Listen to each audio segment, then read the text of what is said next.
Hey guys, welcome back to my YouTube channel. मैं हूं प्रवीण। मैं आपको हेयर ट्रांसप्लांट की जर्नी इस यूट्यूब चैनल पर शेयर करते आया हूं। आज की इस वीडियो में हम बात करने वाले हैं कि हेयर ट्रांसप्लांट के रिजल्ट्स कितने टाइम तक चलते हैं, आखिर ये बाल कब तक रहते हैं। तो इन सब बारे में हम पूरी चर्चा करने वाले हैं। इसमें हम आपको प्रूफ भी बताएंगे और उस व्यक्ति को बताएंगे कि जिसको देखकर मैंने अपना हेयर ट्रांसप्लांट कराया था और आज उसकी कंडीशन क्या है। तो इस बारे में हम पूरा डिस्कशन करने वाले हैं। इसलिए वीडियो में आगे बढ़ने से पहले हमारे चैनल को सब्सक्राइब कर लेना और उन दोस्तों को शेयर कर देना जिनको इन सब चीज़ों की ज़रूरत होती है।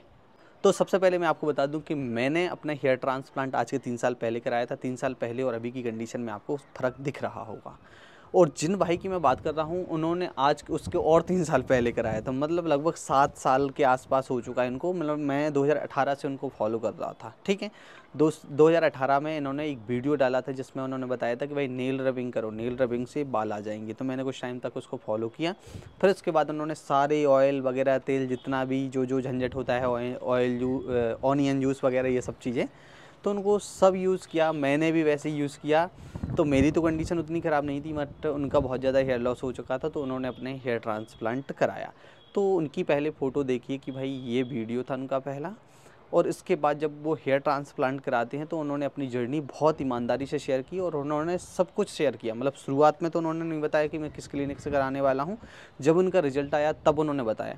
नहीं तो क्या होता है कि भाई बंदा यदि पहले से ही सब चीज़ें बता देता तो लोग पहुँच जाते गलत क्लिनिक में और ट्रांसप्लांट गलत करा लेते। तो इससे क्या होता कि किसी का नुकसान भी हो सकता था। तो उन्होंने ये ठीक किया था कि बाद में उन्होंने बताया। तो फर्स्ट टाइम मुझे पता चला था कि hair free hair grow clinic कोई इंडिया में काम कर रहा है। तो वो क्या कर रहा है, हेयर फ्री हेयर ग्रो ही कर रहा है। और सबसे शुरुआत में ट्रांसप्लांट वो ही करता था और सबसे अच्छा ट्रांसप्लांट करता है। क्योंकि आज भी उनका देखिए कि 7 साल बाद उनकी कितनी अच्छी ग्रोथ है, कितने अच्छे बाल हैं, कितनी अच्छी कंडीशन है, ठीक है। आजकल वो यूट्यूब पर बहुत कम एक्टिव होते हैं। बाकी मतलब कहा जाए कि पहली बार किसको देखा, किसने बताया कि आपके बाल आ सकते हैं, तो भाई कबीर भाई ने मुझे बताया था। उसके बाद मैंने इस चीज़ को शुरू किया, ठीक है।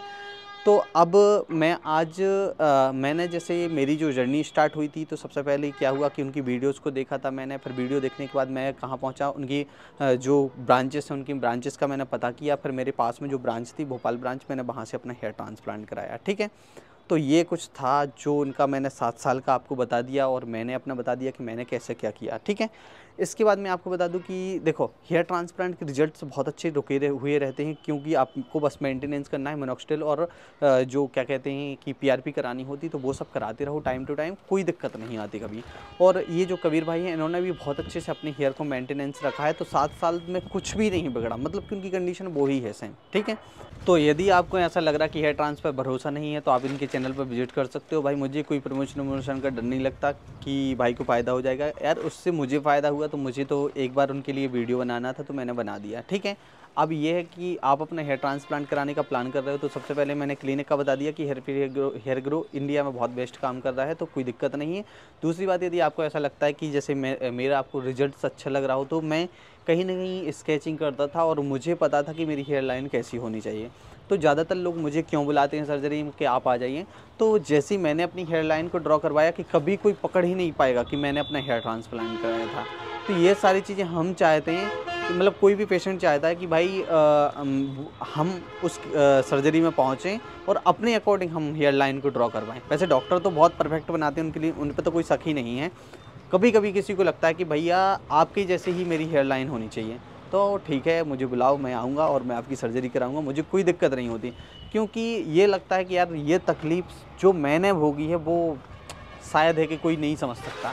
उस टाइम पर मैं जिन चीज़ों को फेस करता था, जिन तकलीफ़ों को मैंने सहा है, मतलब कि शादियाँ अटेंड करना बंद कर दी थी और भी इतनी सारी चीज़ें बंद कर दी थी कि मतलब कि ये समझ लो कि आधी लाइफ ख़त्म कर दी थी इनके चक्कर में। मतलब पर्सनालिटी ठीक नहीं होगी तो ये समझ लो कि लाइफ से कुछ छिन गया हो, मतलब हमारी बॉडी का एक ऑर्गन चला गया हो, ठीक है। ये कंडीशन हो जाती है। तो इसलिए भाई हेयर ट्रांसप्लांट कराना है तो एक बार ही होता है, सही कराओ, सही क्लिनिक से कराओ। थोड़ा सा कॉस्ट यदि ज़्यादा लग जाए तो कॉस्ट ज़्यादा लगा दो। बाकी यदि गलत एक बार भी हो गया ट्रांसप्लांट तो समझ जाओ कि आपकी लाइफ में कभी वो चीज़ वापस नहीं आने वाली, ठीक है। आप तो कभी फिर तो भूल ही जाओ, आप जैसे लग रहे थे उससे भी बुरे लगोगे। इसलिए इन सब चीज़ों का ध्यान रखो, ठीक है। तो भाई हमारे वीडियोस आपको कैसे लगते हैं, तो वीडियो को बताना, कमेंट में बड़े बड़े कमेंट करना, थोड़ा पता चल सके। और जो सब्सक्राइबर हैं अभी तो 4000 पर हैं, आपको 10,000 तक तो पहुंचाना ही है कुछ भी करके, ठीक है। इसलिए जो भी वीडियो दिख रहा है, मतलब जितने व्यू आ रहे हैं उतना ही एक सब्सक्राइबर बढ़ना चाहिए, ठीक है। Thank you.